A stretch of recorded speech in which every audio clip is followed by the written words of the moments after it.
The microphone's on, so hopefully it's working. Welcome to... I know there's no clock. I've got lost for time. We were too busy talking. Welcome to 4020 What are we talking Live. about? I know, Darts. we can't No, say. we're talking about darts of all things. You know, keeping an eye on the World League Championship. Because Warrington Wolves star Luke Littler, maybe we should have picked him. He's on form. Could do a job. He's got credit in the bank. Plenty of credit. Welcome to 4020 Live. Shani Crowley's not here, but she will be later in the week. Nor is James the Sharp. man who I couldn't tempt with a Fancy biscuit. milk chocolate, chocolate thin tweel, caramel sea salt flavour. Caramel sea salt. I was in Doncaster yesterday at a toy fair, and on the way back I was taken to Marks and Spencer's food. Weird. Yes, I mean, In Doncaster? yeah, There's an oxymoron. I know. Sorry, Doncaster. And bought, which I've not tried yet, Marmite caramel sauce. I've seen Marmite peanut butter. Yeah, I'm not sure how it's going to work yet. How did this become a culinary programme? Well, because it's the end of the season, there's nothing to talk about now. Because nothing has happened. We in the have to last say 7 thank days. you. Yes, to whoever wanted a photo with us. Don't ask us for photos. We're not famous people. We were unbelievably pleasantly stunned. Thank you, Person. Mr. Gentleman, Yeah. who wanted their picture taken with you. I mean, the funniest thing about it was the picture was taken by Matt Newsom, who's he's off the telly. He's Yeah, probably got a he's more actually recognisable voice. One of, 4 people to commentate on the Challenge Cup final on the telly. But no, So thank you. my favourite podcast, he said. He did. I don't look like Meg Wellens, you don't look like Matt Shaw, and I definitely don't look like Jenna Brooks. We share a birthday. Do you? Matt Shaw. Yeah. Could be Kyle Amor in disguise. Can we do that? Sam Luckley's now gone into the top 3 post-grand final interviews along with Kyle Amor and Stevie Ward. Stevie's probably still clinging on to the number 1 in 2017. Yeah, so I'll have to dig those all out and put them together because that is They tried to break you. it's a broad church of work. But Yeah, Sam was exuberance. Newcastle Brown fueled. Yeah. It was like Viz had come alive, but in a good way. Phil says he probably confused it with Hagrid. That's not very nice, is it? I mean, Bobby Coltrane's dead. Phil, I posted a programme of Salford winning earlier. Ian Blease is profiled in it. Really? What did you learn about? Said the ground he likes to play at the most, apart from the Willows, is Headingley. And look how the wheel Yeah. has turned full circle. It's amazing how that happens, isn't it? But yeah. Did we enjoy Saturday? Yeah, I think so. I mean, unfortunately, I doubled up lasagna with Wigan to win and Harry Smith to get the Rob Burrow award, so the lasagna was The nice. Sanya was right. The cakes were very nice. We were spoilt. weren't Free we? corn cob, so thanks to Sir Jim Ratcliffe for that. Let's be honest, the dessert spoilt us because there were about 4 different ones. Yeah. And And you had 5 of them, so that was... I know that the great cognoscenti don't tune in for culinary No, they delights, do. but It's not for the rugby. the mini lemon meringue pies were lovely It's not for the rugby. and sugar free. I assume the programme was good. I've not read it yet, but it'll be going straight on eBay on Thursday. I was a little bit busy yesterday. I didn't get a team sheet because I was... I've got a team sheet. I was in the press conference room with John doing a live, which was hilarious. You were. Because you joined us at the end, which I can't remember anything about because it all flew by. I did recognise one of the Pigeon Detective songs, so that was quite impressive. And then... Maybe the gentleman that wanted his picture taken thought we were the pigeon We were the detective. Pigeon Detectives, yeah. It could have been that fellow off the Pigeon Detectives. Billy Boston didn't walk the teams out, like we were talking It didn't about. matter though. No. He united the stadium. Yeah, everyone went, "Hey!" And then the team came out and they played rugby. And Wigan should have been 12-0 up. Straight into grand final analysis. Should have been 12-0 up. Possibly. Well, I was going to say 3 things that struck me that were great Yes. that had nothing to do with rugby. Well, that's always good, yeah. Billy Boston and John Millington Yep. uniting the stadium. Everyone enjoyed that bit. The half-time phone light show. I don't know how it works, but it looks great. Yeah. It really, Yeah. when you came back from nipping off to the little boys' room at half-time and this vista of all the phones in So we should sync. do that all the... Brilliant. I don't know if it'll work at the Ashes test because It it's was in the afternoon, but... really yeah. good. Yeah. And Matt Pete taking himself and his team over to the big swathe of Hull KR fans, particularly behind the posts, and acknowledging them. Well, some could say he couldn't go to the Wigan fans because they're all buggered off. But that would be unfair of me to say. But it was that he had that thought, I think reflected very well on on the club. In terms of the game, very, very uncharacteristic Wigan performance. Very A bit like it being warm. That was uncharacteristic as well. It was grand final night. We're going, it's a bit hot, isn't it? But the focus isn't on Wigan. No. What's this redemption angle with Mikey Lewis? I don't understand this. What was he being redeemed from? They didn't win last year because they were playing a better team in Wigan. And he didn't do anything bad last year, did he? Yeah, he missed the tackle on Bevan French that led to the try. And he didn't dominate the big game. So he'd been good all year, and there's your stage. Yeah. Didn't perform. But he still got picked for England, didn't he? I think he did. Yeah. Because he's versatile. Right. So he's been redeemed anyway. He's been redeemed. Yeah, Jared Warrea-Hargreaves was redeemed at the disciplinary, and he's now gone back to the disciplinary. What's the point of the MRP? What's the point? They get so many things wrong. What is the point of giving a bloke who's retired a 4-game ban? The referees on the day and the actual heat of the moment, if they get something wrong, they're making a split-second decision. Yeah. Now the video referee shouldn't make any decisions wrong but depending on so on and so forth. And the video referee is also watching foul play. Yeah. So there were clearly 2 incidents in the game. We're talking about this in quite a haphazard way, which is us. Yeah. I thought Brad O'Neill was quite lucky to only get a yellow card. I think if that had been in a game other than a grand final, if he'd sort of landed on his shoulder a little bit, Tyrone May, but rather than his head. Right. But like we're at, the whole world is watching. We're doing all we can to prevent, incident, and there we are with something that looked terrible. Well, what if Brad O'Neill had done that first before Jared Warrea-Hargreaves went poof with his shoulder? Because he should have been simping. Well, possibly, but no one knows what the rules are. The fact that the MRP has now decided that Brad O'Neill should have a 2-game ban, which he obviously won't serve because he'll miss 2 pre-season friendlies. I can use one for England and one for a pre-season game. Yeah. And Jared Warrea-Hargreaves isn't going to serve the 4 games because he's retired. Yeah. What a waste of time that is. But I think it probably makes sense to quickly talk about Wigan because the focus really should be on Hull KR's achievement, which is ridiculously phenomenal. Yeah. But I thought that, the month leading into the grand final, we'd all said, oh, Hull KR look a bit leggy, they're there for the taking, it's been a long season, they've got to the cup final and won that as well, they've not really had a break, they haven't played a huge amount of players, they're all ageing, Mickey Mack's not fit to play. The whole narrative was that Hull KR are not at their athletic prowess. Wigan looked sluggish to me. Knackered, didn't they? Well, sluggish, knackered, it's the same. Liam Farrell, very, very on Liam Farrell-like. Liam but Marshall probably has been for a few weeks. Liam Marshall, very on Liam Marshall-like. But I just, Bevan French, when he didn't score... How did he not? Almost disappeared out of the game from that moment. How did he not score? I don't know. I think, again, you watch it live, you think, oh, he scored. Then you see the slow down replay, think, oh, he hasn't scored. And then you watch it back and you think, why didn't he dive? I mean, it'd be very unfair for me to say, because this has come back into my mind now. Bevan French has dropped 2 grand finals for Wigan. There, and the 2020 one against Jack Wellesby. Yeah. Which is unfair because he's obviously a very good player. When you're and good, he's won you're more, very good. And he's won more than he's blah blah blah blah. I just thought if Wigan had been 10 or 12 points up inside the first 15 minutes, how would the game then have gone? Because they're so good at shutting it down. But they weren't. They were both uncharacteristic errors. And Hull KR didn't panic. Well, the great thing for Hull KR was as soon as they had an extra man, what you tend to do is overplay. Because you think, oh, we've got to put points on the board because we've got an extra man. There's got to be an overlap here. We'll throw the ball around. But actually, they scored the 10 points that probably won them the game in that 10 minutes that Brad O'Neill was off and exploited it brilliantly. Again, not wishing to poke a finger at anyone in particular, but the way Mikey Lewis went through Liam Farrell. Some great vision from Lewis. Step back a bit to give himself chance to decide where he's going to run at the line. Excellent.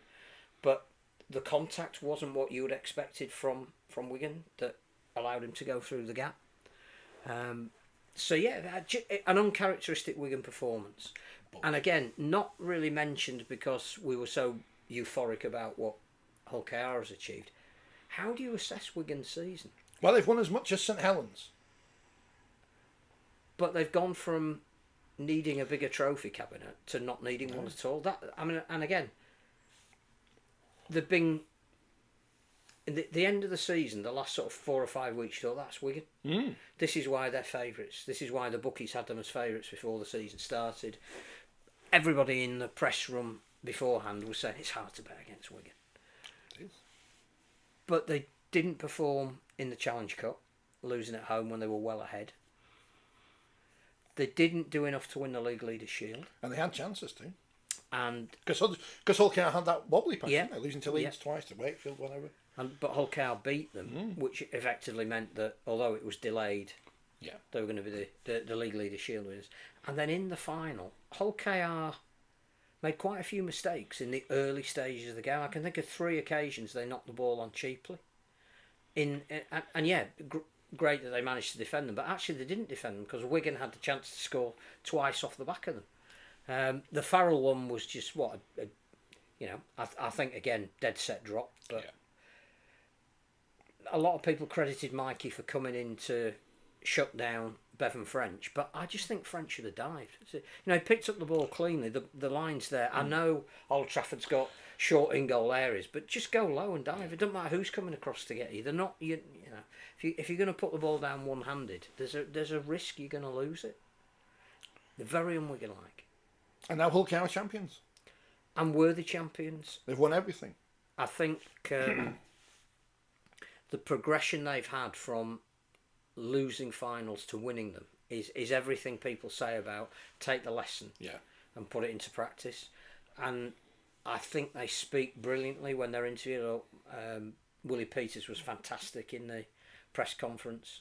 I thought Elliot Minchella is incredibly eloquent about, again, the journey that he's been on.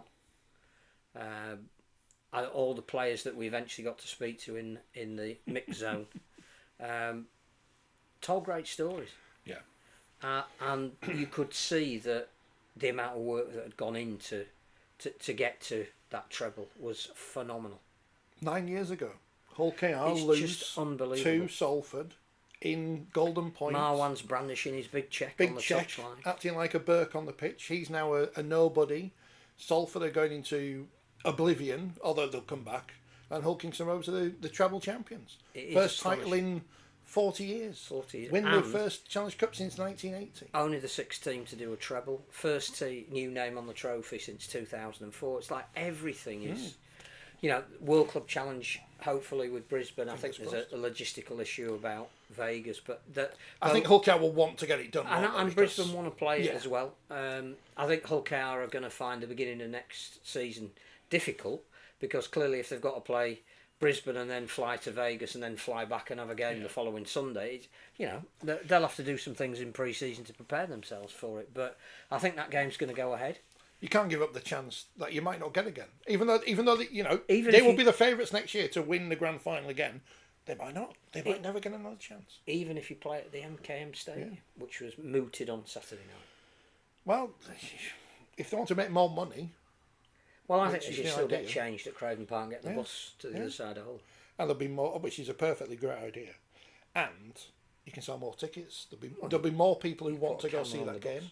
Well, there will. Than can get into Craven Park. No, I think... And it's a community-owned facility, isn't it? It's not as if it's owned by Hull FC. Mr. Thurkle doesn't own it. So. I think the other thing about the game then is once Hull KR got their foothold in it, they were absolutely ruthless. When Harry Smith scored, did you think, they could come back? Well, they could come back. Obviously, they could. What was odd, again, I don't want to focus too much on what Wigan did wrong because it detracts from Hull KR being really what a great story Hull KR have given the game. Is the set after points is the most important set, coaches tell you.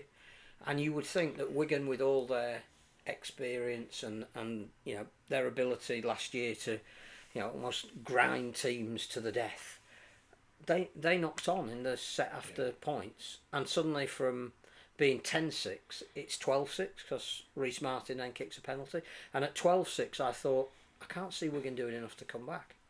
Why Hull KR didn't drop a goal to either make it 19-6 or perhaps even before that 13-6. I didn't know, but actually I didn't need to. Thought Adam Kieran missing the conversion to Harry Smith's try left the door open, and you just thought it's just not going for Wigan today.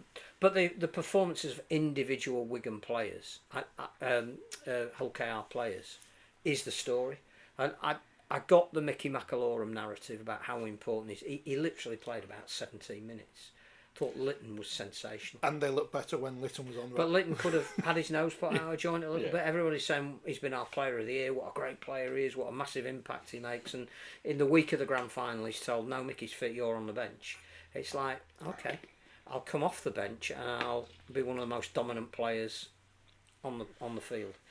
Mikey clearly was the Rob Burrow Award winner, I think, because the golden moments featured him. But I thought James Batchelor was absolutely... And I know, again, Warrior Hargreaves, for the best game he's played, saved his best to last. Well, he did, but there's a case for saying for 10 minutes he shouldn't have been on the field. James Batchelor was absolutely outstanding. Which helps because he was wearing a headband and I could spot what he was doing. I mean, it's if you're picking on form, we'll come to that later.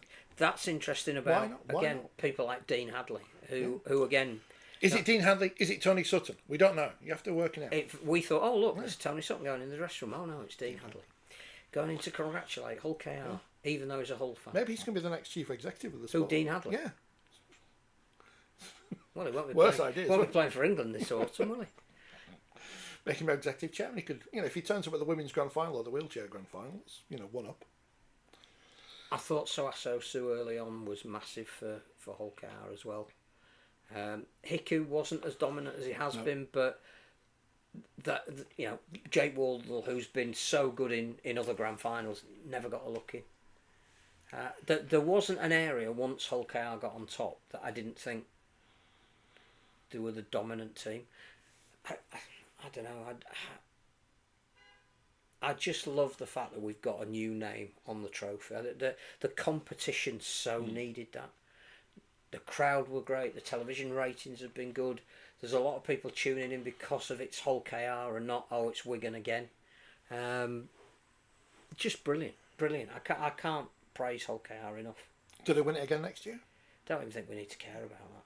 I really don't. I think anybody who's talking about, there were people saying, how do you defend? It's like, can we just have some lots and lots of beer? It was like the other day when I was at work and someone was talking about how stupid it is, and the way the racing world works is, whatever's happening, everything is always looking forward to the next Cheltenham Festival. And someone actually said, "This is stupid that we're doing this. Yeah. It's months away. We've got loads of other stuff to talk about." And even talking to people like Elliot Manchella is asked, what's the legacy? And it's like, I just want beer. Like, just give the man beer. Legacy's a nonsense word. Anyway. Well, it is in the moment that you're in, but we can't tell until 5, 10, 15, 40 years down the line. But they're all immortal now anyway. They're all immortalised into history. They are, because no whole team either side of the city, which I know means a lot to the red and whites, has ever done what they've now done. So yes, in that city they are immortalised. And I did, again, I thought the Willie Peters statue up. Yeah, I thought they were great afterwards. I know that some clubs like to get on a bus and drive straight back to wherever the reception is, and Hull KR just wanted to hang around and savour the moment, and it seemed really appropriate, even though we couldn't get too many of them post-match. No, it was a lot of waiting around. They were all over the place, but it was great. It was really good. Now, after Morg, what a great signing he's been. I'd have loved to have spoke to him, but he disappeared. I think at that point I'd got Sam Luckley anyway. But we talk about who's been the most important, sort of like mid-season. So why did Catalans let him go in the first place? He was out of contract in 26, and I think, in 25, at the end of the year, and I think Hull KR made a bid, and whatever Catalan were going through, it's like, well, you might as well go now. Because he's a fullback, and instead of playing him, they spent a load of money on someone with one knee. That was good recruitment by Catalans. So now what do Wigan do? What Hull KR do is, Phil says, I worry how much Vegas and the World Club Challenge will take out of Hull KR. Have they replaced Warrior Hargreaves and McAlorum? Tom Amoni has Oh yes, replaced because Maria he's been at Cass, hasn't he, for the last few months? I forgot about that. Bill Leyland is there's a Bill Yeah, and yeah. Leyland next year. They cleverly Not the succession same, had but, already yeah. been planned. I still think they'll go and get a big name overseas player. Well, now Because they're the champions. That takes a fair amount off their salary cap. Now they're the champions, and Yeah, the players who are there. absolutely. And the word going back will be Well, you get a great experience. And as we know, with Willie Peters involved with the Kangaroos, they'll go back to Australia and they'll tell their teammates, "He's not a bad coach, this lad." I think the only issue for Hull KR isn't Las Vegas, it isn't legacy, it isn't anything other than if Willie is now as desirable a commodity as I think he is, and the fact that the Kangaroos are taking him on board as an assistant coach, he is going to be sought after at some point. And again, what's the succession plan for him? Evening all, says Andrew. Enjoyed the all-round atmosphere and entertainment of the pre-match and half-time. The game was top-notch too. Already booked tickets for next year. On Saturday evening when he got home. I think you're the kind of customer the RFL loves. Yeah. RL commercial, whatever they call this one. I actually thought it was everybody can debate about whether it was one of the great finals. I'm not sure in terms of quality it was, but it doesn't matter. Yeah, but how many great grand But I finals have there thought been? as an atmosphere and an event and an occasion, we got it right. Yeah, just don't want to hear that Erasure song anymore. Just had enough of that. The thing is, you can't really ask for respect now because you've earned it. The Robins and Bobbins, that's all right, but not the not that anymore. Go on, move on, as someone used to say. He did. Spoke to him today. He was pleased about the England squad. 3-0. No chance. Well, the Aussies. Anything else about the grand final we need to mention until we remember halfway through talk about something else? I'm just trying to think if there are any other salient things that happened, but no, I think Hull KR got stronger as the game went on, nervy at the beginning. Wigan wind out the sails the more the game went on. Hull KR exploited it. It's a very naive way of summing it up, but sitting there, it felt more comfortable than after that first 10 minutes than I think probably we had every right to expect. Have you ever been kissed by a Sky Sports reporter? You've done a few of them over the years. Not that I remember. No. Not in public, anyway. Not looking at me on the podcast. That was the grand final. We enjoyed it. Biggest crowd since 2017. As you said, the viewing figures were good. Yeah. What was it up? I can't remember, but it was up 40%. Yeah. I don't know what the BBC highlights got or whatever, but my only real criticism is it takes too long to present the trophies. Yeah, because you have to faff around with that big And thing. the other thing that we should do is we should announce every player who's going up to get their grand final ring by name, because I think it's not. When did we stop doing the speech thing? We didn't do it very long, I don't think. So I remember Sinfield doing one at least. Well, thank lads. But that was the one where he said we could all got paid more elsewhere. It's a good line. I'd get Sam Luckley to do it next year if OK win. But I just think to the crowd that's left, which is obviously the winning crowd, you want to cheer every one of the players that's going up to get their grand final ring. So that would be good. I also think it's nicer to get the ring from a young. But again, we're comparing it with the Australia, but I think it's a great idea. They give you a ball to give to a young person, they give you the ring. It takes the dignitaries out of it, makes it a bit more. I mean, Fred's allowed to be there because he pays for it all. No, they can shake the hands of people as they walk past. But I just think, if we're all about community, let's. When it suits. That was the grand final. It was a great occasion, fitting end to the season. The right team won. We had 1 and 2 there. One wins it. Well done, Hull Kingston Rovers. Yeah. Bring out those jumpers that Norman Cook wore. Bring those out. And it was good. Good luck against Brisbane. Yeah. We'll be looking forward to that. Although the problem with the MKM is all those steps you've got to go up to the press box. So, but we might not get in. So that's all right. See if we're getting at Wembley and the Hill Dickinson Mega Arena.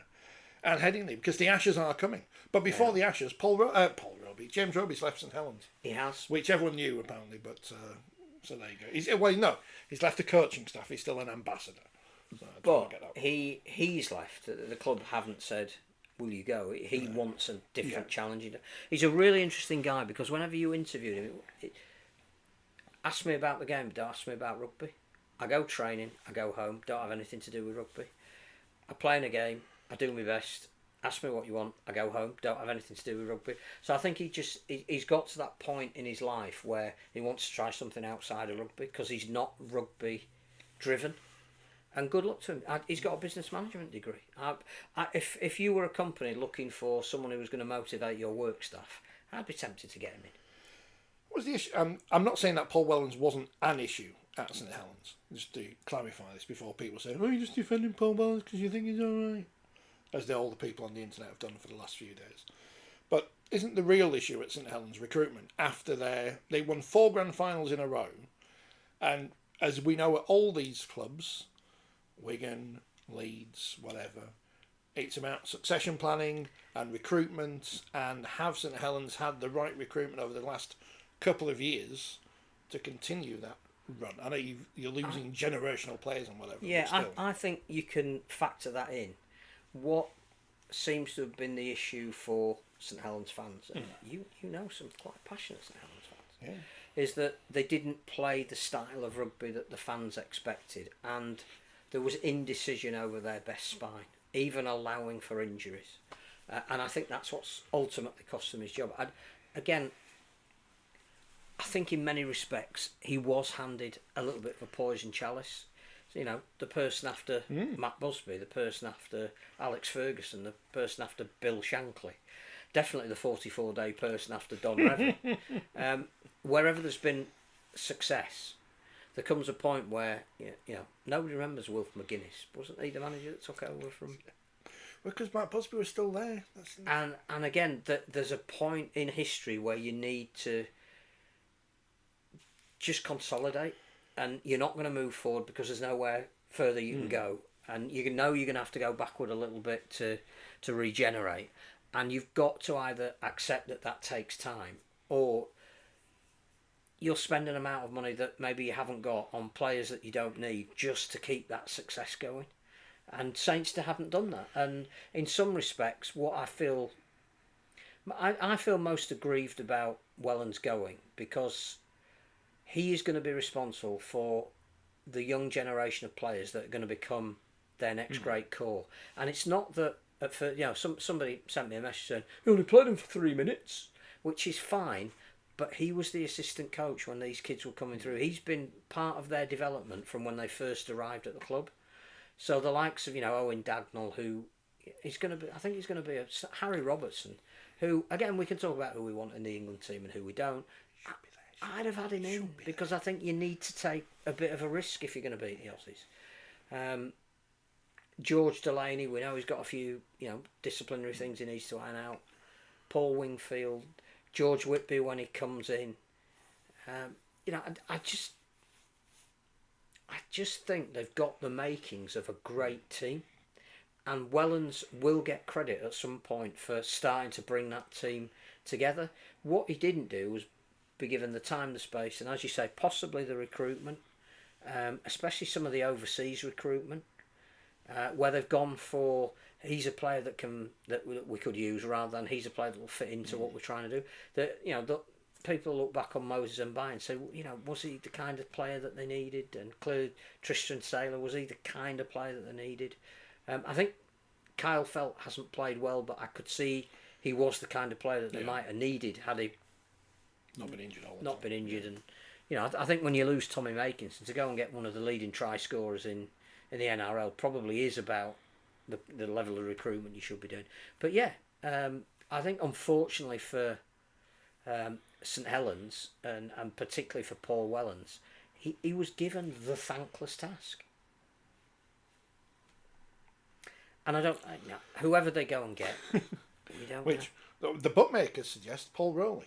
Yeah, I think he's the word that was in the press room. I did enjoy the Wakefield fans getting upset yesterday because Betfred, title sponsors of the Super League competition, you may have heard of them.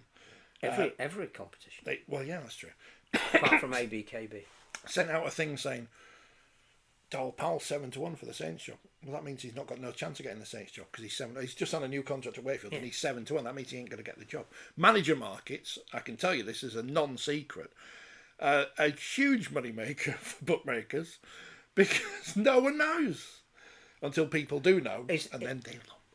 Is that like knowing who's won the Man of Steel at 7 o'clock in the evening? It's kind of like that. Thinking, oh, what? I could put a bet. It's like betting on the Leeds United manager because you were working across the road and see him walking into Ellen Road, which was a good day when we backed Paul Heckingbottom to get the Leeds job. Paul Rowley's now the even money favourite to be the next coach of St Helens. The only other names that I think we've heard are Steve McNamara. He is 12-1. And someone from Australia. Ben Hornby, he's from Australia-ish, 6-4. David Fairley, 4-1. I'm bringing these odds, they're all pointless. David Fairley supposedly turned it down. Ben Gardner, 6-1. He's just joined Perth as the assistant to... As I say, these markets are pointless. Adam O'Brien, 6-1. Again, Dowell Powell, 7-1. Not... Yeah. Just wait for the next name. Rowan Smith, 8-1. It's not going to be Rowan Smith, is it? To be honest, Rowan Smith wouldn't bet on that. It's not going to be Rowan Smith. Well, Sam Burgess is 50-1, as is Sean Wayne, but that's like when they put like Robbie Savage in for the England job or whatever. Lee Breer's 14-1. He's there. He's still there. But he doesn't want the head coach yet. So basically, don't bet on the St Helens coach market. Although he was 11-8 yesterday, Rowley. So obviously people have had a bit of money. But that's the only thing that moves these markets is money. Because no one knows unless you've got someone inside, and you can't have someone inside because that's not how it works. Well, it's like who's going to be in the 14 teams in Super League? Yeah. Lots of speculation. Bradford. No one knows. No. Now, if they had a market on that, what price would they? Would they the Super Bowls? I think Darren Lockyer is going around hinting that London are in, but York, who knows? York are continuing to make signings that we can't mention because it's embargoed, Yes. but they're continuing to make Super League quality signings. I think that'd be a fair description of that player. Yes. Well, he's been playing in Super League, yeah. So announced tomorrow lunchtime. Yeah. Speaking of York, Lindsay Anfield's left. What a surprise. Well, again, everyone seems to have known this for months. How does this work? I don't know. I think the shock for that is that she actually stepped back to be director of rugby. And then further steps back out. And then disappears. And you just think... And obviously they knew, because then 4 hours later they announced Leon Price is the new head coach of York. Who may or may not be inspired in we don't know, do we? The essence of Dennis Betts. It could be the new Dennis Betts. It could be the new Max Smith. We don't know. But we'll find out. Whether there's more movement in terms of players from York, I'd assume there would be. Well, but you don't know. Again, great Saturday night because you're all sat in the media room eating lasagna and everybody's bouncing ideas off each other because there's only one game. Lindsay Anfield back to Castleford to regenerate their women's section was again the word upon that wire. As I tweeted the other day, if I were a club who were wanting to take women's rugby league seriously, I'd get them involved. But then you can fill in the blanks of what clubs you think. And I think she'd also bring some of her top line players from York with her because they moved from Castleford to York because of her. I think it's safe to assume that loyalty hasn't been broken. So if you want a coach and 4 very good players, congratulations to Rochdale Hornets who beat Rochdale Mayfield and to Widnes Vikings. I don't know. And Widnes Vikings who beat Wakefield Trinity in the League 2 and League 1 playoff finals at the home of Rugby League Odsal. I was watching on YouTube. How did it look? Like Odsal. There genuinely was a message on there from someone saying the rapture is coming. It's not, it's just Odsal. The rat catcher? The rapture. Oh, sorry. We're all going to die. Not the rat catcher? No. Maybe they've got one at Odsal, I don't know. Is that what they call people there? But they're extending the pitch to the legal minimum. Why were those finals played at Odsal? Someone answer me that. Wakefield and Widnes both have much better facilities. Widnes having won the League 1 league. I don't know if they get a league leadership actually. To be honest, I don't know. Can't afford one. They get medals. Yeah, I don't know. Oh, they got medals. Yeah, they finished top of League 1 regardless. They should have had a home advantage. Who presented the medal? I don't know. Well, there was no commentary on the games. That was interesting. Interesting choice. But yeah, well done to both those sides. Yeah. I wish we knew what the actual pyramid was going to be. Yes. Because I assume they'll both get promoted into their relevant divisions from next season. It says that they will, because on the release it said they got promoted. Oh, that's good then, isn't it? So, because we don't know, because Warrington. Oldham are having a women's team. I saw that, yeah. It was very funny though, listening, because obviously there was no commentary. You could hear the Widnes fans singing about Warrington being rubbish as a town, in different language to that. So I enjoyed that. Warrington's rubbish. Sam Luckley language. Warrington's rubbish. Widnes is quite good. That's what they were singing about. So well done, Widnes. And a long time ago, one of the first games I watched post doing the Challenge Cup final was Wakefield versus Widnes at Bellevue. And Wakefield won, I think it was 50-0. So it's great to see that Widnes have kept going, and now they're back in the Championship, and Wakefield are improving, having taken a few steps backwards.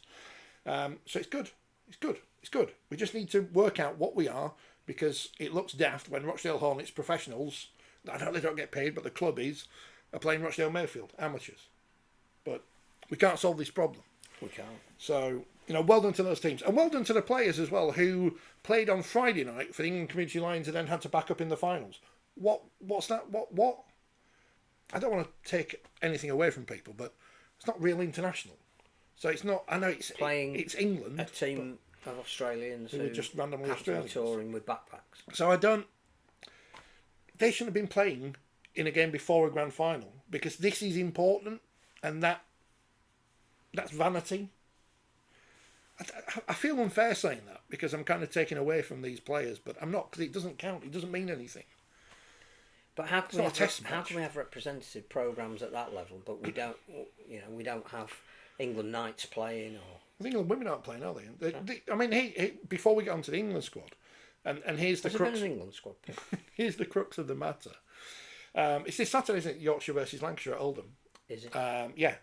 Now in the Yorkshire squad, you've got Amy Hardcastle, who's just come back from a broken leg, something. Leg. What does she need to prove? Well, exactly. She's been out for 6 months. The Lancashire squad's got Emily Rudgin and all these other people. Quite a few of the young Wigan players who, again, fantastic season, won everything. Have a rest. Go and enjoy it. But there's no. Stuart point. Barrow's not going to learn anything from watching Amy Hardcastle and Emily Rudge, is he? No. And that's nothing against those or players. Or even Izzy Rowe. No. So what's the point? But what's the point anyway? Because they've got no fixture on the back of it. It's going to be streamed though. Is it? I don't know how it works, so I won't watch it, but they're not playing anyone. It's just if England were the playing concept France, of Yorkshire and Lancashire is, again, jaded. If England were playing France or Wales, I know we will win. But this goes back to the England squad. Why don't you just call it East v West and include players from London and Cardiff? And may have mentioned this before. Yeah. The England squad's been announced. And the men? Yeah. So last year they played Samoa. Yeah, because their coach, it's Tonga the year before. And we haven't played since. England men. I'm like Sean Wynne when he talks about Wigan on the telly. We haven't played since. We had that off-feet session, but we haven't played since. England's women have played in international. England wheelchair are off to Australia to play in the Ashes. It's very exciting. But England women, nothing's going on. It's pointless. England's men haven't played since last year. We don't know how. So, has Elliot Minchella played for England at all? Yeah, did he get picked against France last year? I think he did, yeah. But he's not going to get another chance. Possibly. He might be in the World Cup squad next year, I don't know. But I think you can spend a lot of time talking about people who aren't in it. Well, we've got to talk about one person, haven't we? But we'll talk about him in a moment. And the danger is that detracts from your excitement that we've got a 3-test series coming up. Luke Littler's not going to be the world youth champion. Has he been beaten? He's lost to Bo Graves, yeah. Wasn't he playing yesterday as well? Yeah. Shall we do the England squad? Luke Littler's to do with the Rugby League. John Bateman, North Queensland Cowboys. Controversial. Does AJ Brimson have first names, or are you just called AJ? He does, but he's known as AJ. Right. Joe Burgess. Mother English, before anybody says, nobody else is. Joe Burgess, English. Darryl Clark. Herbie Farnworth. Ethan Hazard, Morgan Knowles, Matty Lees, Mikey Lewis, Jez Litton, Mike McMeekin, Harry Newman, Nikolai Lejki, Tom Johnston, Kai Pierce-Paul, Harry Smith, Morgan Smithies, Owen Trout, Alex Walmsley, Jake Wardle, Callum Watkins, Jack Wellesby, George Williams, and Dom Young from Nottingley. Not Nottingley. Kettlethorpe High School. It's been a long weekend. Let's think of the squad. First question to Sean Wayne. I don't know who asked it. Someone from the media. Someone from Sky. Where's him? Him. Hold up your Jake Connor cards now and say, where is Jake Connor? Votist Do you want Jake to know Connor. where he is? He's across the road. Votist Jake Connor. Where is he? He's at an Ash Handley testimonial do over the road. And Sean Wayne says, Man of Steel, don't matter. Not in that voice. I don't want people to... Don't in person. Don't tell him. He'll find you. We use John Davidson as a human shield. He'll find you. Yeah. So you might as well not have gone to the Man of Steel Awards last week because it's pointless. Because it don't mean anything. I mean, it has to mean something. Well, it doesn't because he's not in the squad. And he's not consistent enough to win the Man of Steel award. Whatever turns out in big games. Whatever the personality trait is that Sean Wayne doesn't like or admire, that's what Jake Connor's got. How many months ago on this he wasn't in the sit-down squad, was he? No. And I said at that point on this programme, because here's the nub of everything. If I can see something, then it's bloody obvious.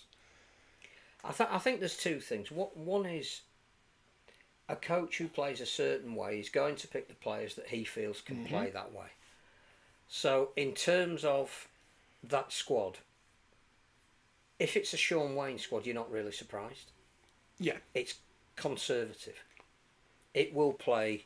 I'll try and grind Careful. I'll try and grind you down. Got more than one plan. Wherever we can, 5 drives and Harry Smith to kick, and tactically that's what we're going to do. We're going to get banned from the act. But that's what it looks like to the outside. Yeah. I think if that's the way he wants to play, and those are the players he wants, the proof of the pudding, as we say, will be if we're sitting here in a month's time and England have lost 3-0. Oh, no, sorry. I thought you were going to say that doesn't work. No. If we've won 3-0, we weren't right to criticise any omission. Yeah. The other side of that coin is when you look at who Australia are bringing, and something that I think struck us when we were watching the NRL Grand Final, and Brian Noble confirmed to me when he was writing a column. And he would know about these things, being a former studied stuff. International coach, yeah. He said that the game in Australia has had a paradigm shift, and that the way the Grand Final was played is the most open style of rugby he's seen for a very long time. The irony, as we said last week, being that Michael Maguire, who brought a very defensive style here, and time-wasting style. So the question then is, do we have to evolve as well? And if we do we need to be a little bit more unpredictable? Because if that's, first of all, the speed of the rucks are going to determine... We don't know who the officials are yet. Not yet. We suspect it will be English official game 1, you'd think Liam Moore. Go on, Liam. Australian official game 2, you'd think it will be Grant Atkins because he got the grand final. Yeah. Could be Ashley Klein. Welcome back, Ashley. And then whoever is deemed by whatever panel, in the latest independent panel, Peter Vlandis, yep, will get the third one. Yeah. But if we assume that the Aussies are going to look for a very quick play the ball, which is what they have in the NRL, and they're going to look for exploiting space, which with some of the players they've got out there makes them a bit of a frightening prospect. Do we need unpredictability? Has it come down to it was either Mikey Lewis or Jake Connor, because Sean Wayne was never going to pick both of them, and that Mikey Lewis and the way he controlled the grand final was always going to get the... if he did that, he was going to get the nod. He's been in Sean Wayne's international before. He's come on as a backup hooker at times. Are we looking at... It couldn't be both of them. If he was going to pick 24 players and his style is relatively conservative, or do we just say, let's chance our arm a bit? It's the first time for 23 years. It's on the BBC. We've got some great... Herbie Farnworth would get in the Australian team. Morgan Knowles would have a chance of at least being considered for the Australian team. I mean, Isaiah Yeo, he's never going to get ahead of him, but, Morgan Knowles is the kind of player that the Aussies would look at. Did we need a bit more? Did we need some people who are going to play? I like Brimson's selection because, again, if it was me, I will be playing Jack Wellesby at fullback, where I think that's the only position you can play him, and I would play Brimson at scrum half because he's got speed. And Phil was asked who plays 7 if Smith goes down, so there's the. I think Brimson's in there for his versatility. I think obviously Williams and Lewis is a combination. Where was Jake Connor going to play? Because George Williams was always going to be the skipper. Yeah. Harry Smith was always going to be his half-back of choice. And Harry knows exactly what is expected from a Sean Wayne coach team. Whether he had a good grand final or he didn't, you don't spend the previous 2 test series trying to play a certain way to then throw everybody out and bring a load of new players in. Jake Connor was just the wrong man at the wrong time. The comment about you don't pick the man of steel makes no sense whatsoever. So I know people are going to say Wayne Bennett didn't pick Danny Houghton in whatever it was. No, but Wayne Bennett did pick Jake Connor. Yeah. And Wayne Bennett is also a different coach in a different... Quite good. Yeah. So Sean Wayne. Again, it's about styles of play, what you want to play, who you want to play. I think I would have picked Elliot Minchella. I think this is his moment. He's the captain of the treble-winning side. He's obviously a leader. And Sean Wayne wouldn't publicly say, but he could. I've looked at all the defensive stats. That's the first thing that's important. I've picked players that I know can defend. So the credit in the bank thing with John Bateman, it's interesting because I've heard international coaches in other sports say that the England football manager is often, we're playing. I'm going to pick a name, I don't know how good he was, Steven Gerrard. Because even though he's playing brilliant for Liverpool at the moment, he's the kind of midfielder that I've built my team around. Well, Bateman, I didn't see him pulling up trees for North Queensland. He didn't work at Warrington, did he? But he's a Wayne man, yeah. I think Tommy Tukes, the New England football manager, German. Yes, we love him. German. We love him now because he's got us to the... He's done something. He does tend to pick on. He doesn't pick on reputation. He's not been picking Jude But Bellingham. It's when he gets to the World Cup. Well, we'll see, won't we? Yeah. When those newspapers. I think the squad that Sean Wayne has picked is not inspiring. That we've sold 2 of the 3 Well, it's not inspiring to us, is it? Yeah. But the wider public don't know. Yeah. They don't know John Bateman is. They don't know any of these people. It's all right. I think we're going to have a fabulous crowd at Wembley. Yeah. I know they're saying it's about 55,000 at the moment. I think they're confident there'll be a lot of late adopters because we do that in rugby league. We tend to say, grand final's finished now, I'll get my ticket for Wembley. I think it's building up to be a really special occasion. And I would hope that that's our best chance of putting a win on the board that will take it to a decider. For rugby league aficionados, I don't know if that squad buys you a ticket. No. I think you're happy to sit on your sofa and watch it. As you say, to the neutrals, to the Londoners, to the Aussies that live in London, to people who say, 20 quid for an Ashes, I'll go. I think, as you say, the story today to the neutral is who isn't in the squad, but and not who is. So is Jake Connor the new Danny Brough?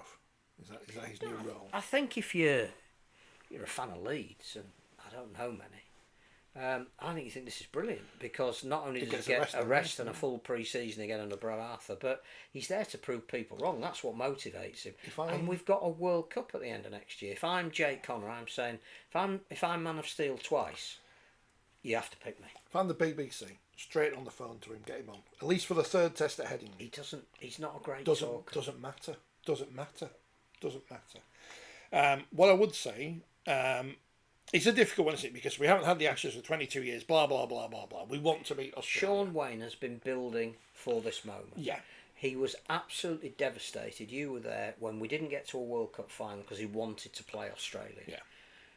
And it's, as a coach, he's gone through COVID wanting to play Australia. There was a series planned, didn't happen. So there is no stone he is going to leave unturned.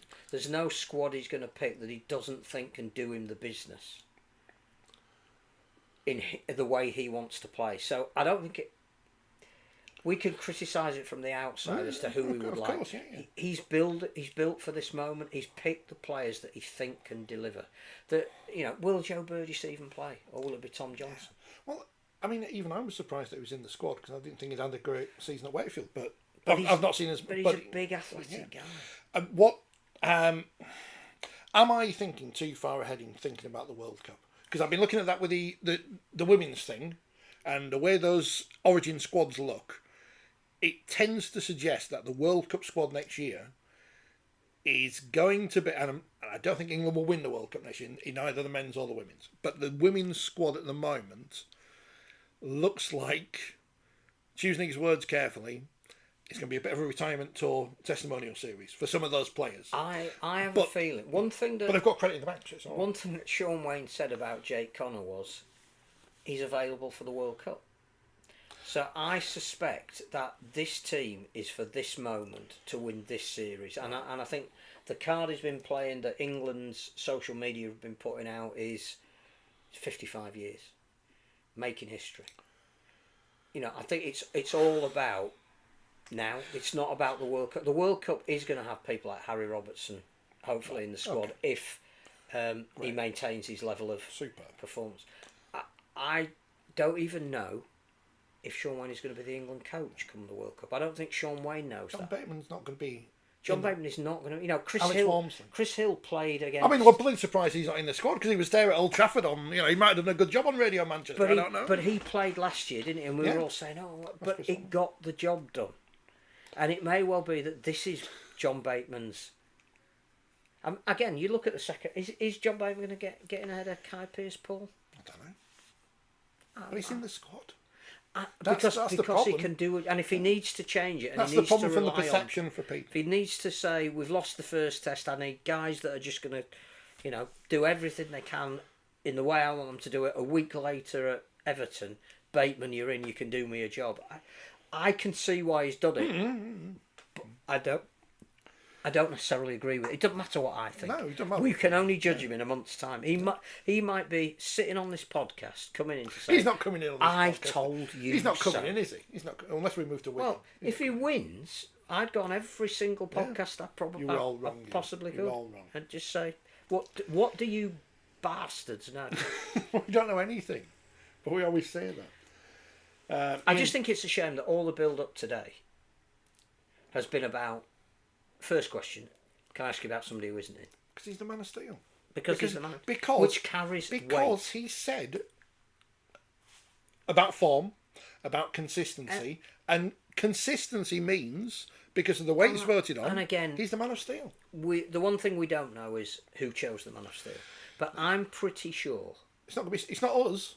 One of the people who was involved was Ellery Hanley. I don't think it's any coincidence that the person who gave out the Man of Steel award at an event that's probably still going on for all I know, it was a long night, was Ellery Hanley, who said, I am so pleased that this guy's won, and spoke in really glowing terms about Jake Connor and what he's done and how he's turning himself around. Well, he coached him for the Exiles, didn't he? And I do think Whatever that... it's called.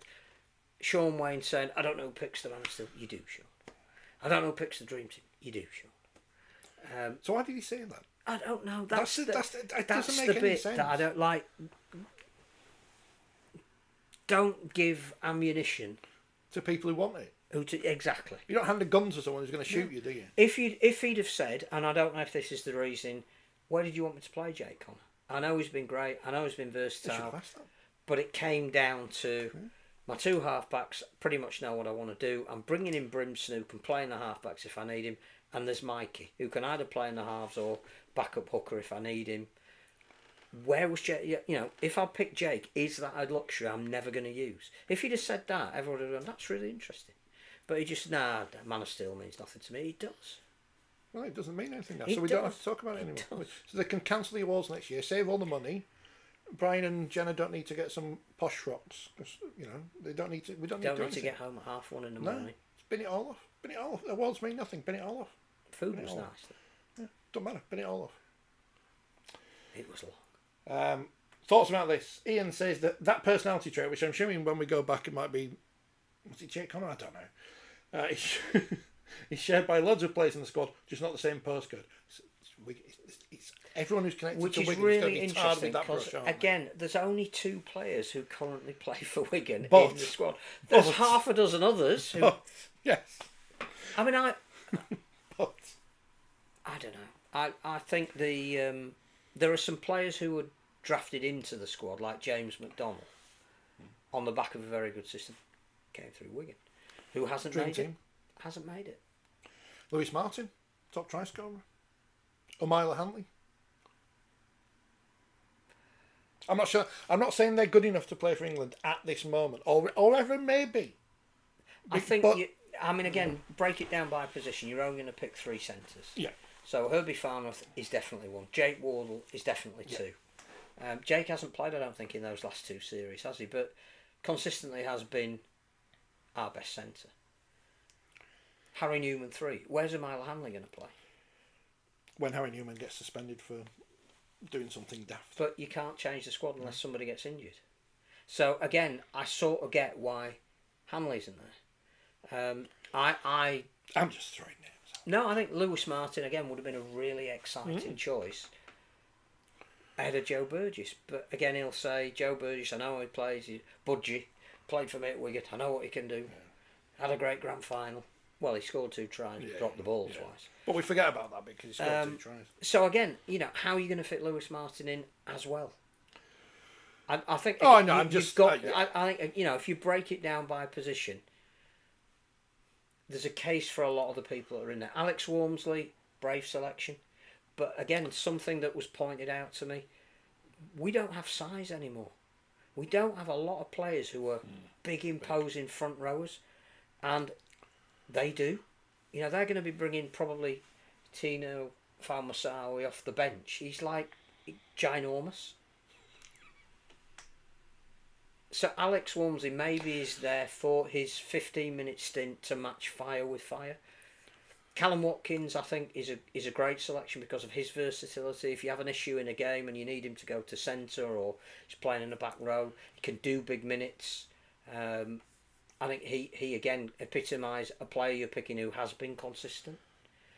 It's June and December not being picked. No. I think is a bit of a shock. I think if you'd have asked the England team 3 or 4 months ago, he'd have been. I think he's going to play in the World Cup next year. So Then the Aussies will sign him. We need to set up a team full of second rowers. That's right. If Jake Connor could play second row, he'd be in there. David White, Yeah, only picked second. yes, everywhere. Second rows in the Farrell and centre. He had- Sculthorpe at he had- halves, he had yeah. them in the halves. Good old But they were physically imposing people. And how many of those that we picked are of that ilk? Victor Radley not playing, I think, would be a big blow to Sean Wayne. Because again, I think he's the kind of combative. If Mickey Bacalorum didn't have a fractured ankle, he wouldn't have been in, but he'd have been discussed. And in some respects, that's justified by what Willie Peters did for Hull KR.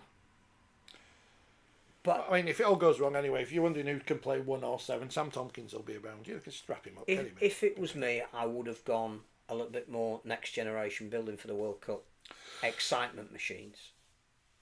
So, But Sean Wayne wants a certain type of play. we have 3 test matches where there We is do. nothing on before. Why isn't there a night's game on one of them? Well, Why it, we must, can it see- must be the cost of hiring the stadium because we were What, told. Headingley? Well, we were told weren't we, that 1895 Yeah. Cup cost $100,000 at Wembley. I know it's probably going to take too much time to have it at Headingley. 3 weeks on. It's too late for all And these you're players. talking about early November. You want Yeah. the pitch to be as pristine as it can be. Oh, right then. Most players then have already started their pre-season and. Well, we could play it the week before the first test because there's nothing going on this I week. just We could have had a night's game with no Hull KR or Wigan players in. We could have seen. We don't know who because we haven't played an international since last year because we were too pig-headed to play France, and that's caused a lot of knock-on effects, which we've talked about on this program. Yeah. And because we And couldn't do it, we had again, it was mutually from their side. Oh, as well. yeah. They created But- a spat and we but we are. spat on them. But in these things like Australia, Australia are the power brokers for everything. But they've got money. But we have the Yeah. over France, and we blew it. Whether it means I think it's interesting because the Aussies want a strong international game. The Aussies have got $12 million already in the bank towards the next World Cup filming rights with Channel 7. They know they've got a valuable commodity that doesn't have the level of value that it could have. So they need a strong France and they need a strong England. That's why they're coming over to talk about what Super League might look like. The problem is, though, they've got a strong Samoa and a strong Tonga. It's not and a problem. Strong New Zealand. Well, it's good for because they don't have to travel. One of the great things about the next World Cup, we all said, I think with some justification, it's a shame that we're going down to 10 nations because we're going to lose the Greece and the Jamaica and the excitement. But none of those teams are ready to play at that level. What we're going to have is 10 teams in Australia and PNG next year. 5 or 6 of whom could genuinely win it. Yeah. And that creates huge broadcast demand and interest. So I can see that we're being told the Pacific Championships are on at the same time. And we're being told that Tonga against Samoa in Brisbane is going to be one of the biggest rugby league events this year over that side of the world. That Suncorp is they're not going to be enough tickets because it's the home of Pacific. So I think that there's a really interesting debate to be had about who's going to be in Super League. It's probably going to be better to have it next week when we actually know who's in Super League. And then on the back of that debate about who's in it, where do the NRL sit in all of this? Because to think that they've gone away is foolhardy. They are the figures that they released over the weekend about the profit that they're making and the fact that they're not far off $1 billion of turnover is ridiculous. They are investing in as much assets as they can. They're buying shopping centres and hotels and airplanes. They need to invest in the game over here because that can bring rewards with things like, again, I'm going off topic, but just written a magazine and it's all in there. 2027, it's been announced State of Origin's going to New Zealand. The next stage of State of Origin going overseas is coming to London. And I know we've spoken about it a lot, and wouldn't it be great? And I'd walk there now. But there is a case that it's not going to be tomorrow or next year or the year after that. There's a case for saying that going to Vegas, moving around the State of Origin to its first overseas market, admittedly not a million miles away from where it is at the moment, the Pacific Championships, and the fact that those games, PNG are staging a lot of the bowl games, and Tonga and Samoa get games in their nation, and it's all moving in a certain direction, and we are going to be part of that. How and who and in what format, all of that is yet to be decided. But it's going to happen. You can now go onto the Our League app. It's still going. And you can pick the England team you're most excited to see. And I picked Jack Wellesby because I wanted to see if I could pick everyone. Yeah. Now, instead of wingers, we've got edges. When did they become edges? When did that become a thing? I thought it was edge forwards. I'm lost. Dom Young, because he's from Wakefield. Choose. Not choosing Joe Burgess. Which centres are you most looking forward to watching? Herbie Fowl. Or I can pick two centres, but only one winger. So this is going to be a bloody odd team. I can pick AJ Brimson at fullback and centre. Can't you pick him in the halves? I don't know. I'm going to find out in a minute. Because that'll be next. Which halfback can you not wait to see? Cannot wait to see. Mikey Lewis, AJ Brimson. Maybe what the RFL should do is we can pick the team. Which number 9 will have you on the edge of your seat? Is it neither Jeslett nor Darrell Clark? It's Jeslett, isn't it? But again, is Jeslett an impact player off the bench? Which prop forwards are you keeping an eye on? Don't ask me that question.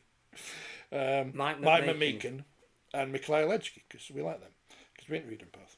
Mike McMeekin should be everywhere. He's a big, tall, athletic-looking, good-looking... He's a good-looking chap. There's a case for saying that because George Williams hasn't been in form this year, but he is going to play, take the captaincy off and give it to Mike McMeekin. Which loose forward do you want to see? I can pick two loose forwards. I can pick one winger but 2 loose forwards. And the options are Callum Watkins, is he a loose forward? He's played a bit, yeah. Morgan Knowles, he's the Morgan Smithies, Kai Pierce-Paul. I've picked him in the second row, so I can't pick him up. Morgan Smithies again is a good bet for second row. Who do you want to see out of the squad? Oh no, they're not asking that. Share your result. No. Right, loads of chat. Go on then. Let's Barney, go with the chat. Yeah, here we go with Sack Sean Wayne section. I might open the biscuits. Oh yes. Barney says Sean Wayne praying for English refs in a torrential downpour. Bit harsh. Well, he might get both. Yeah. Teddy, it's not England's attack and worried about, it's the defence. Yeah, I think that's a fair call. Shin Kazama. Luke Thompson is a strange omission. Not injured. No. No, I would have had him in. I think, again, physical presence. Big engine, plays lots of NRL minutes. experience, blah, blah, blah. Yeah. Craig says, with squad selection, I think this will be Wayne's last series. Gone for an ageing forward line and left form players out of this squad. When does his contract run out? That was just for the... for the... No, I think he's there for the World Cup. Oh, I just think sack him, aren't they? it's going to depend on, if it's an ignominious 3-0 defeat. If England, who would tell him? Is that the executive chairman's I think job? that's why people are resigning on that. Yeah, the executive chairman's job, Oh, don't drop him. Helps if I open it the right way. Turning to Liam Farrell. Sack Sean Wayne now, says Robert Hacker. Is it Hacker the dog? Picked all his mates, not the best players. Get Dowell in straight away. Dowell Powell for England. Dowell Powell, get him in. Dowell. Doesn't need to be a full-time job. He can still do Wakefield games, then say we all the time on telly. Nice jumper Phil, says Rob. That's nothing to do with Welcome to Is the that a new- 1970s. No. I don't have anything in my wardrobe that's new. Hope I'm wrong, says Andrew. But I think the Aussies will make us rethink how we play the game like they did in 1982. We are miles away from competing That's a against really interesting comment. And I think, again, if we're going to... I'm eating. If we're going to report the game, I think that's an angle I'd like to look at. Just imagine when England win 3-0 and Very nice, they make a documentary about it and they take things of this programme out of context. Of you eating biscuits saying, it'd be interesting. It's what we do, isn't it? Yeah. I'm hungry. It's been a busy day. Phil says, I thought Matty Nicholson would have made the squad. He was playing well until he got injured, far better than Bateman. I don't know if he's fit. I mean, as fit as you need to be to play Australia. And but again, I think if you're talking about a team for the World Cup, he's going to be Matty Nicholson. Shin is saying, I'm still scratching my head. Brian Noble picking Leon Price and playing him on the wing. Ask him about that next month. It's not. What are you doing, Brian? Is it the same as Wayne Bennett picking Blake Austin on the wing? Yeah. And Ash Hanley to fly him out to Papua New Guinea to not play. Mention that in his testimonial. I'm not saying sack him necessarily, says Barney. Well, sorry, you don't have to do it, Barney. It's all right. But you can't keep trying the same thing over and over again and expecting different results. What we do on this programme, got the new camera. But his argument would be, we got the result against Tonga, we got the result against Samoa. However, but not Samoa in the World Cup. When it mattered. When it really mattered. I don't know. It's this, as we've said, we as rugby league people are a bit meh because that's what we do. But the general public, they do not know. They don't know Jake Connor. They don't know any of these people. So it doesn't matter who gets picked because they're wearing an England shirt. Oh, it's the same England shirt we wore last year, isn't it? Wearing an England shirt. And that's all that matters. Because, you know what, if you ask people, can you name the England cricket team? No. England rugby union team? No. England football team? Loads of them in the... It's like, who are these people? Where do they come from? It's purely about results. We've waited such a long time for an Ashes series. It's got such high profile. It's coming on the back of what has generally been, in terms of attendances, ratings, a great season. A great season which we're now going to rip up the ideas from behind and start again. Whether you can measure standard, I've no idea. But in terms of metrics, great season. What we don't want is an easy 3-0 series win for Australia. No. If Sean Wayne has a formula that he thinks will work, Wembley will back it. We'll go absolutely, mad in support of it, whoever he picks. Australia, as Barney says, are not Samoa or Tonga. Well, they've got a lot of the same players that are Australians. They're playing a similar way, but yes, Australia is the pinnacle of the world. So, let's see. It's going to be interesting. It's going to be interesting. It's going to be fabulous. I still think there's only one World Cup we will win next year. Or have a good chance of winning next year, I should say. Because we haven't seen France for a while in the wheelchair, so it's difficult to say. They don't want to play us, do they? No, so we don't know. But we're not going to win the Women's World Cup. No. And I but, don't... you know, hopefully there'll be the start of a new generation of women coming through. Well, we'll know more after this one. The interesting thing for the women is, do you pick heritage players? Well, they're already in Australia, so save the RFL some flights. I think that would accelerate any form of improvement. Save some flights. So that's a good starting point for the accountants at the top of the Rugby Football League. The RFL, apologies to accountants. Obviously, with everything that they're going through off the field, need this series to be a success. Yeah. The fans are desperate for it because you won't remember going. Well, this is the thing. I do wonder about if I'm just a bit ambivalent to the Ashes. That in every series, and I know we only lost by 8 minutes or whatever in 2003 or whatever, but we didn't win. And in 2001, we didn't win. And in 97, we didn't win, if that counts as an Ashes season. And in 94, we didn't win. And in 1990, we didn't win. In 92, we didn't win the World Cup. And in 95, we didn't win the World Cup. And in 2000, we didn't get to the final. 86, we didn't win. So, 82, we got humiliated. So, because they've never been close enough in the time I've watched Rugby League, it doesn't... The World Cup final, when we're an ankle tap away, I'm very sad. I'm very sad watching it at home. This is almost... I understand the history. I understand the importance of the history. I understand England versus Australia, Great Britain, Australia, whatever you want, whatever format it is, doesn't matter. But because it's never happened, it's just... It's interesting black because and white. you mentioned that World Cup final, which is the closest we've come in a one-off game, not a series. Yeah. We've always struggled in a series.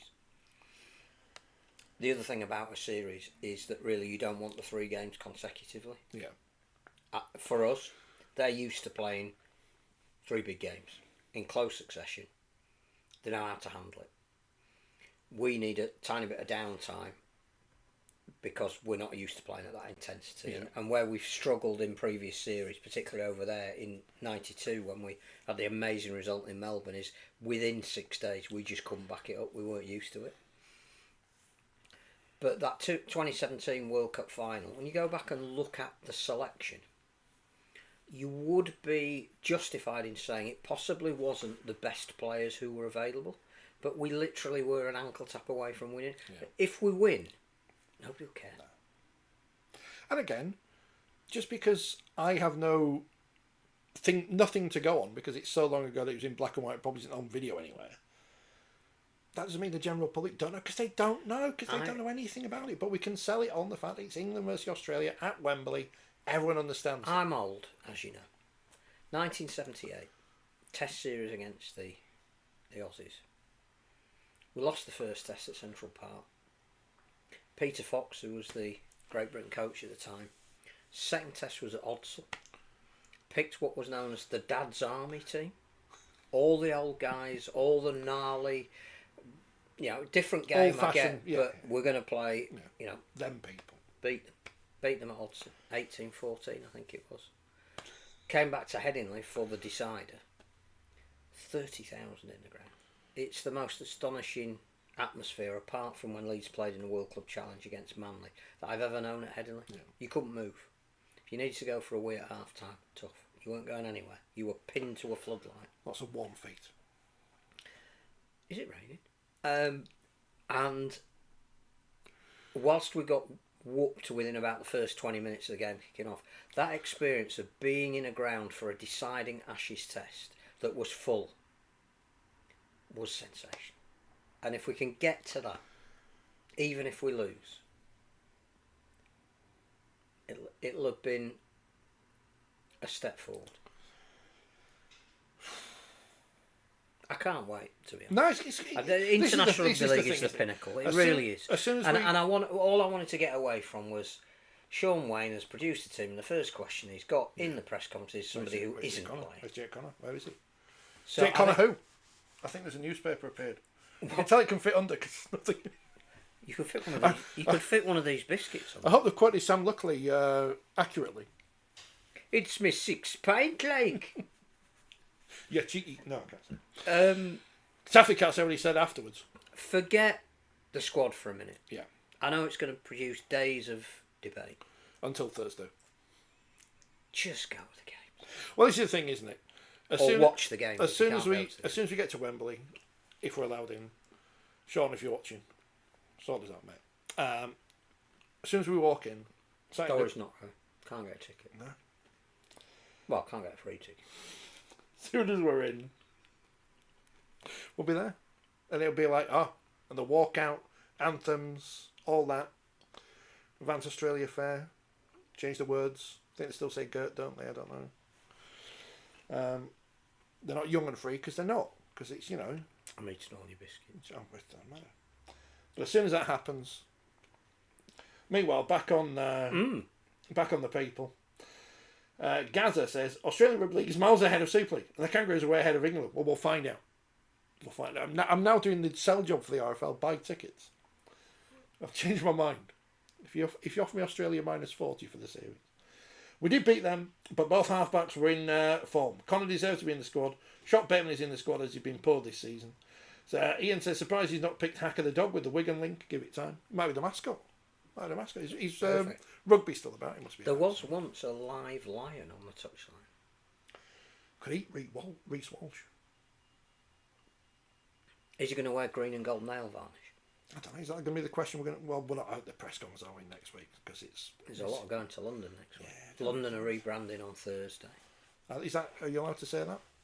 Yeah, that's all right. Well, I think so. Well, they're not changing the name, but the whole vision for London. I'd be so tempted at all these shirts that are on sale at the minute, and London's are the cheapest for postage. A lot of people charging a lot of money for postage for shirts. Because of London waiting. Yeah, but no, London's is cheapest. No, I mean because they're sending it north. I think it's cheap. Yeah, although I've just bought another shirt today that I probably shouldn't have bought, but I might bring that in next week. England cannot win on talent, says Barney. They need to plan from the end of one World Cup how they're going to win the next. This means constant games building structure and attention. Well, that's not going to win, is it? Because then we've got a plan. We don't do planning. It's going to happen. International Rugby League at the moment, if you look at the amount of fixtures that there are, and they're being played, there's a European Championship just about to, which just kicked off. No, we're beating Czechia in the first game. Yeah. Look at that. All those, I know, we went to, didn't we? All those games.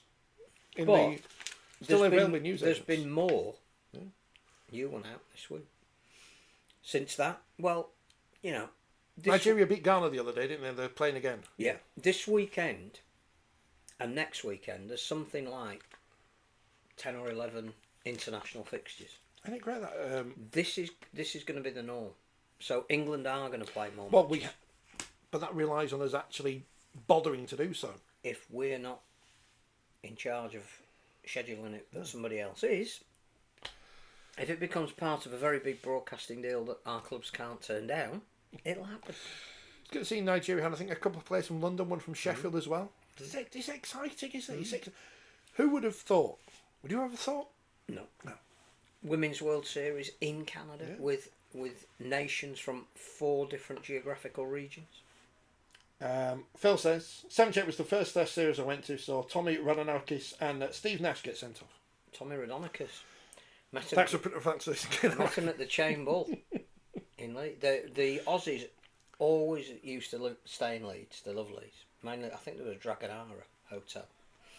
My auntie Brenda always used to mention the Dragonara. And they always used to drink at least once or twice on tour at the Chain Ball, which was owned by George Broughton, who used to be a winger at Leeds. It was Tetley's pub, and I think there was some agreement whereby it's a bit of a rugby league pub. Go up there. And I can remember 78, 17 I was, being in the Chain Ball, and the Australian squad being there, and I've got Tommy Radonakis' autograph on a beer mat. How many Greg cards? Oliphant, who you won't remember. Darryl Oliphant. How many Darryl Oliphants, rather. Who signed for Castleford? How many red cards are we going to see? None. No. How many did we see in the grand final? Well, we should have seen one, but we didn't, did we?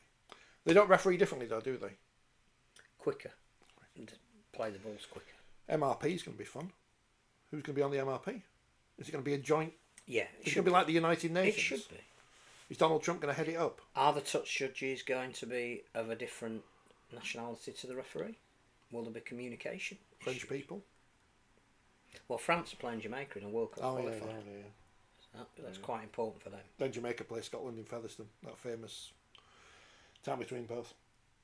I'd have Richard Ashcroft at fullback, says Shin, who I think was about to write a whole team based of famous people from Wigan and then gave up after the fullback. But Sponsored by Heinz. Yeah. I did see a funny tweet earlier saying, I'm surprised, I can't remember who it was that's got in the squad, has been selected over Uncle Joe's Mint Bowl. It's an easy stick to beat with. Yeah. It might work. Kay Burley, your boys took one hell of a beating. That's Morris Lindsay. Yes, 50% discount on the Broncos shirt, says Dennis. They are. And I was tempted, but I bought something different today. But so I think they're gonna change all that. Well, yeah, but it's the end of season sales Yeah. of getting some shirts to put on the back of here, which vaguely means they're tax deductible, I don't think. Check with your tax advisor. Is there anything else to talk about? I think we've done an hour and 20 minutes about absolutely nothing. You've got some biscuits. I've got some biscuits to eat. Jake Connor's on the table. The new magazine's out this week. Connor's What's in the new magazine? Jake Connor's across the road. Let me make the magazine bigger. Sorry. Have you got the cover? I have got the cover. I've just seen the. See, look, that winning Failing. How did you get that? Because I stole it off your Facebook page. Ah, is it on our Facebook page? It's on your Facebook. It isn't going to be on X till tomorrow. No. Well, we do have a roundup of all the grand finals that have taken place and what they mean. There they are. We've got some. Paul Cook's column is explosive about what's happening at Featherstone, or not. No. There's lots of talk about what might happen in lieu of the fact that we're coming out just before we're being told what will happen. Yep. Which actually is a nice way to look at it. Yes. We could either be very wrong or very right. Big interview with Jamie Humphries from the South Sydney Rabbitohs, Yes. but learnt his rugby league in London, which is nice. Homage to some of the retiring players. Mr. Kellner. He's talking about King Shawarma. GQ magazine. King Shawarma. Still going. Yeah, all your favourite columnists. Funnily enough, there is a page 5 profile of the person who won Man of Steel. Wow. Rugby League Jake Connor. Him. They can't see it because I've put the magazine's in front of us. It's not moving. That's a great photo of Mikey Lewis. It is, isn't it? That is a really great photo. Why don't Australia play PNG in a proper match rather than one that's got the Prime Minister's names on it? And why don't they get the Prime Ministers to actually pick the team? That would be much more fun.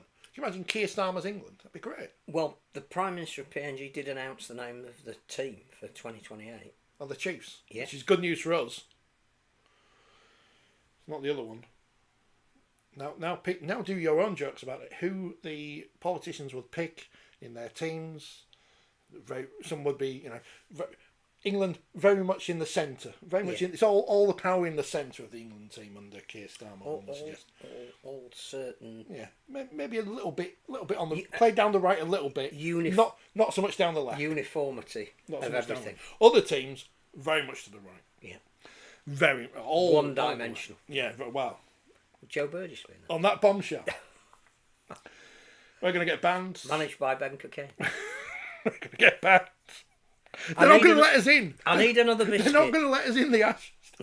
If we're hidden behind this, they can't see it's us saying these things. No. Who can we It's blame? AI. It's AI. Bastard AI are doing it. Yeah. On behalf of everyone here at 4020 Towers, buy the magazine this week. We'll catch you back on Monday. There'll be the special with Shani Crowlett this week. And maybe some other stuff. No, he'd pick the left wingers, Phil, but he wouldn't actually use them. They'd just be there. Who would Angela Rayner pick? Oh, no, right, stop talking politics. Stop talking this programme. We'll be back next Monday. Egremont might have us. So that's exciting. They've just seen my message. Let's read what Egremont have said. Apologies, I've just got around to reading it. So I said, if you want us to come up.